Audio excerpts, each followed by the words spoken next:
Greetings and bienvenue, Midnight Crew. Thank you for returning to this broadcast, and welcome to new viewers joining us for the first time. If you like a video, then feel free to subscribe. Hello/X/.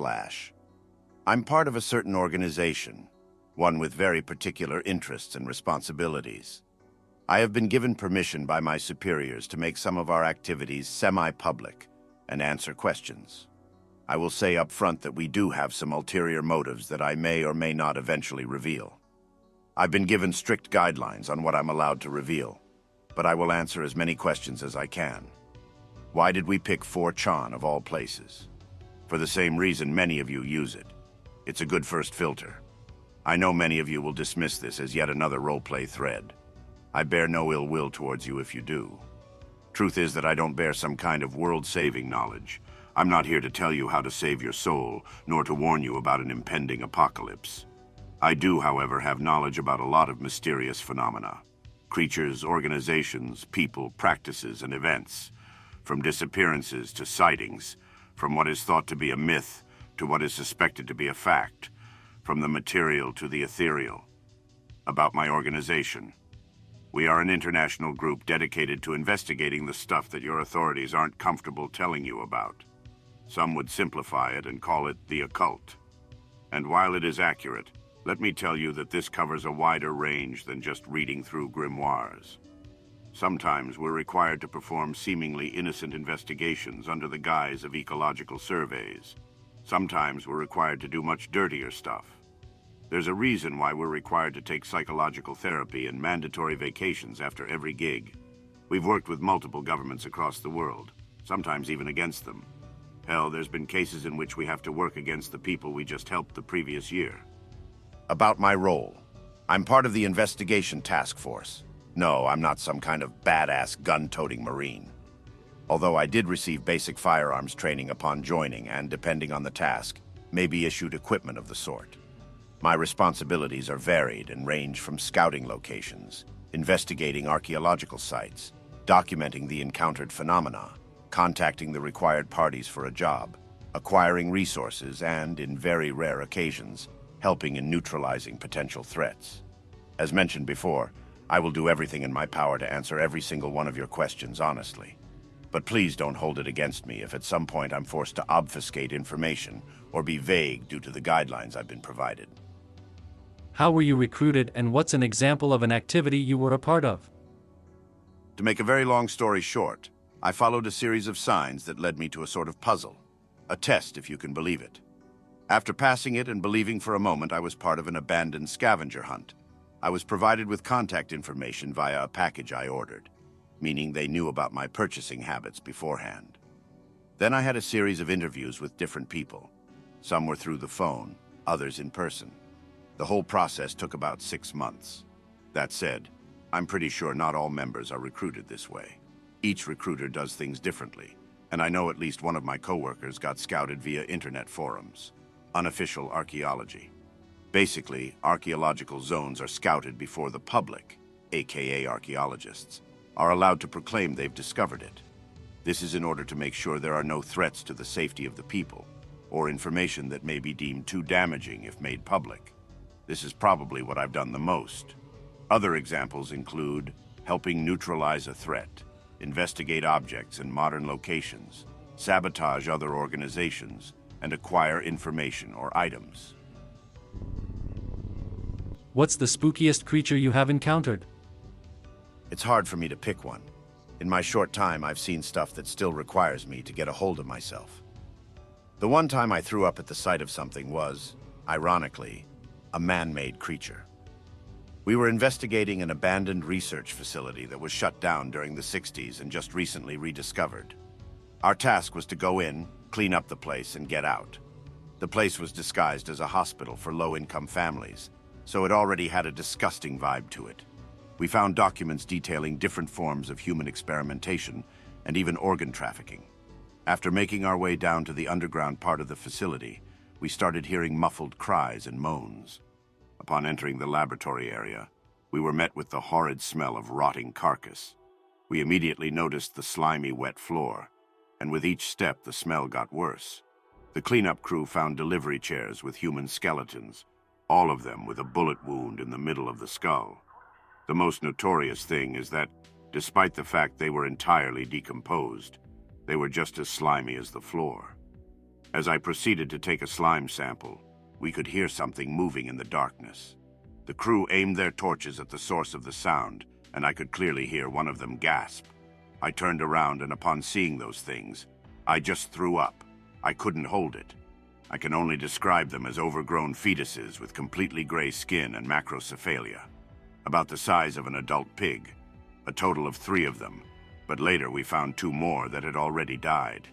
They were blind and seemingly used smell and sound for orientation, which made them crawl straight toward me after I emptied my stomach. The crew was ordered to open fire, instantly killing 2 of the things.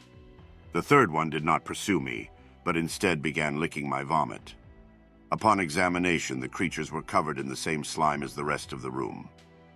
What do you know about psychic stuff? Like that guy/thing that names itself Nyarlathotep on/X years ago and did telepathic stuff to me before it went absolutely insane, psychic YouTubers, and/or groups, and why they try to groom others into becoming YouTubers before they explain the stuff, the dreamlands, and stuff like that, and perhaps something about me, since I got dragged down pretty deep into this stuff but refused to let myself get groomed or affected by them. Fair amount of research has been done on the topic of psychic capabilities. Most people can achieve basic skills like remote viewing and precognition with the right training. Telepathy is a bit more complicated because it requires people to be attuned, which is why it is common among twins or mothers and their babies. The YouTubers are probably trying to grow their circle of influence. The cynic in me thinks they're just grifting in order to get money, sort of like multi-level marketing. Another explanation could be that they're trying to influence the collective into thinking they do have powers, thus granting them said power. They're not in our radar, so most likely not dangerous at all. The Dreamlands are one of the many planes of existence, and one of the most fascinating ones, both in the stuff you can find and how the plane itself behaves, since despite being far removed from our reality, it's the easiest one to access. What's the most pants-shitting thing you know? It's very hard to pick one, and also I can't even reveal the most messed up ones. But I can tell you this one. Most state leaders don't even know about this. It may not seem that pants-shitting at first, but when you realize that the commander-in-chief of your country is completely ignorant about some of the biggest threats to your life out there, you know the world is a facade. Is Agartha true? Just a deviation of reptilian cities? Why did the Sumerians have that much knowledge? Where did they come from? Why is Antarctica so important?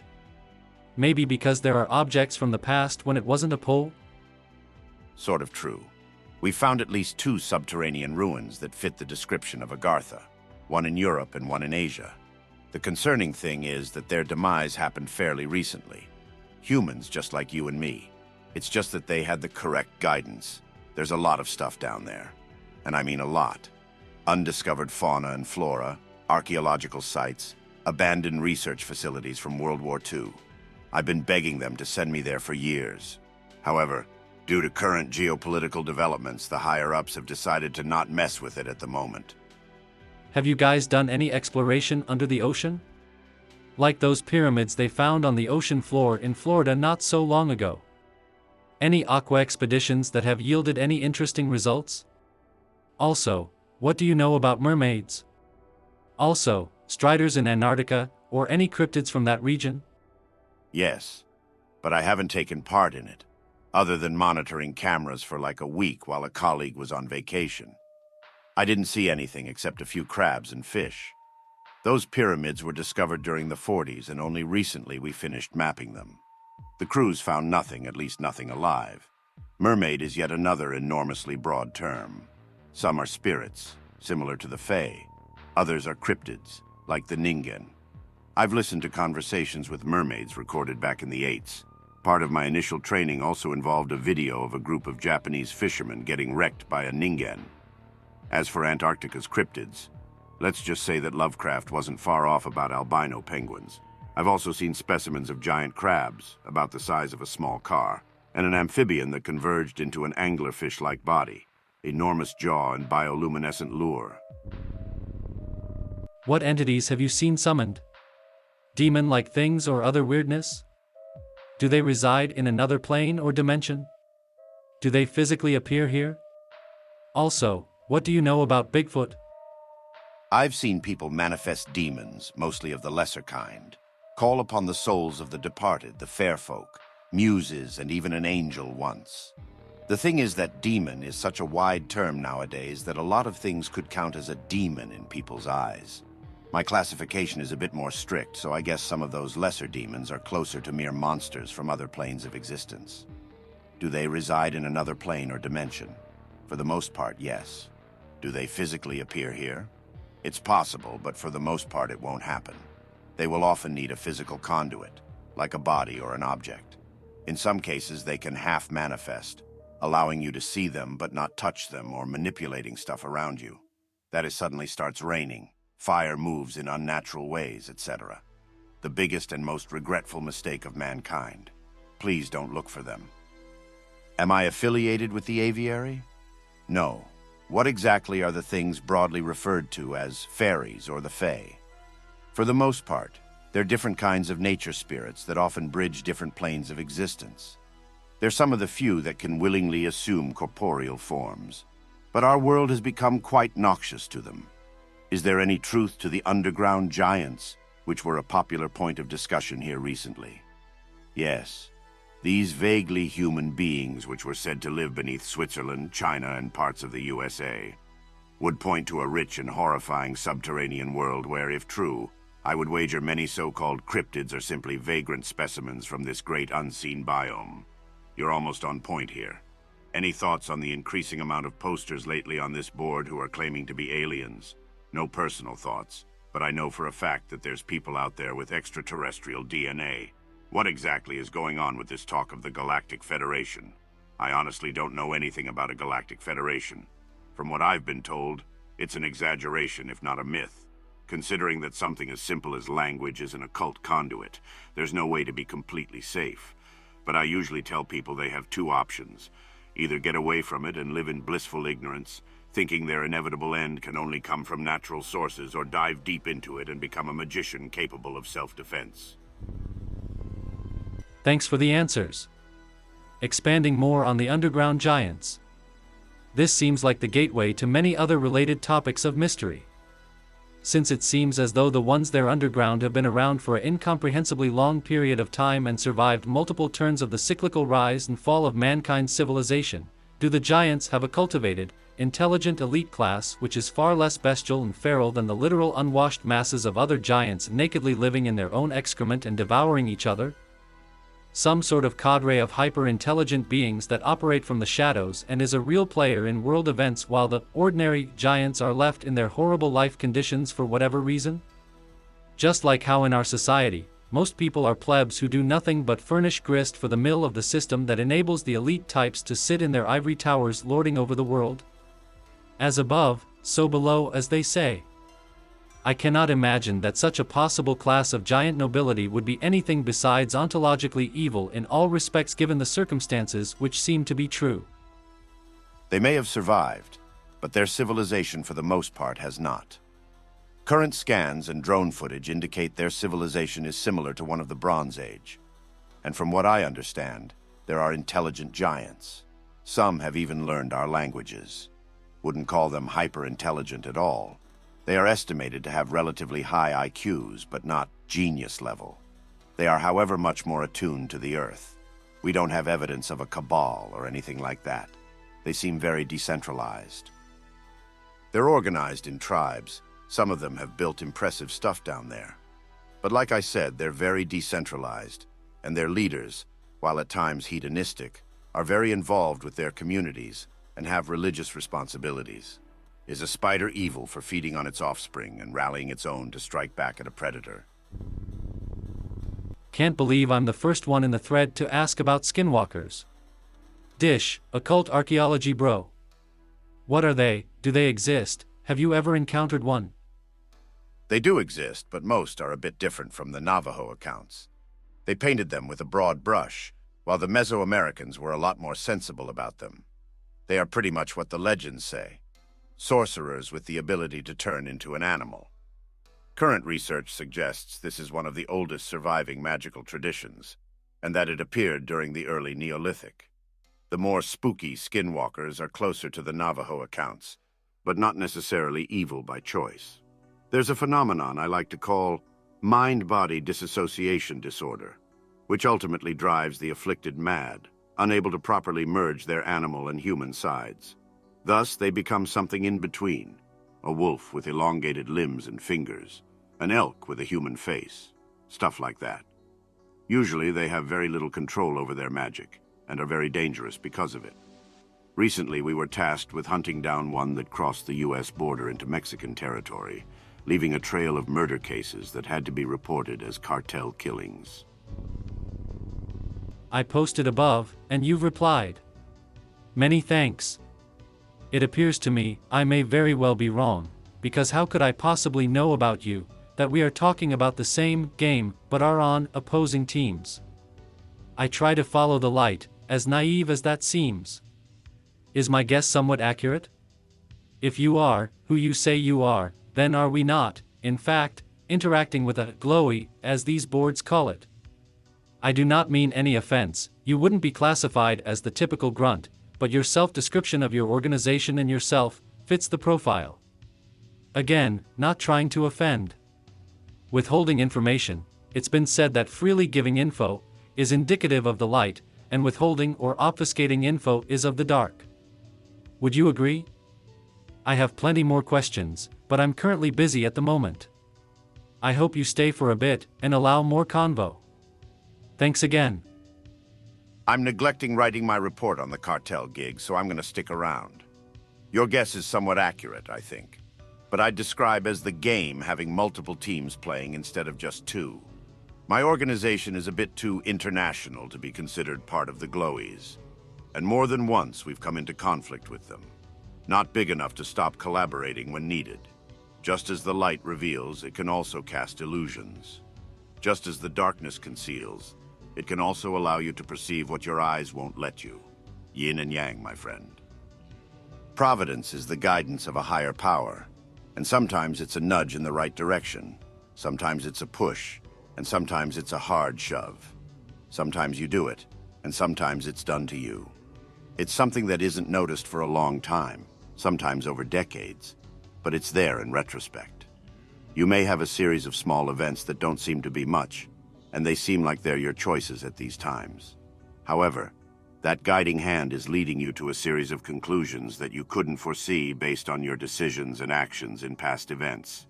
Yes, it can be divine guidance depending on who you think is divine. And no, it's not a series of coincidences. It's not planned. It's synergy. And sometimes, dare I say it, destiny. Someone wanted a conclusion. It was a good conclusion. And she manipulated events in someone's life to get it. And she wasn't human.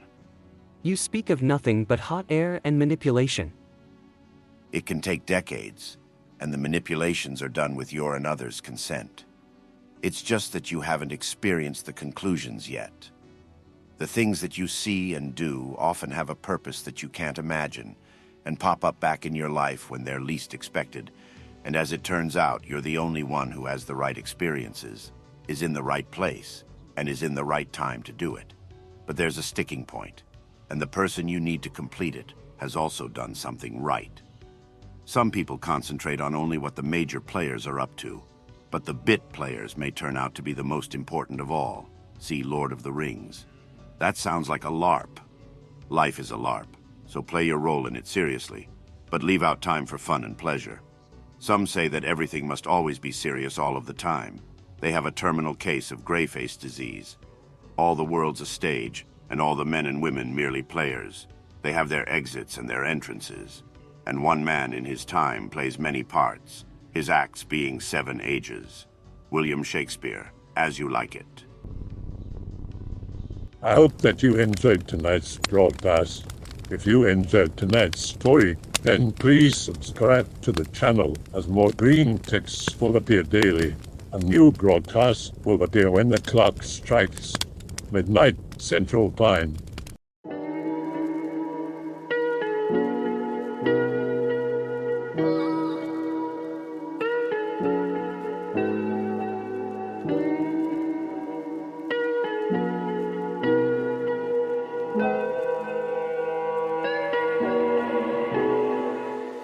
Remember to check out the Odyssey page in the description for a second archive of the channel's videos.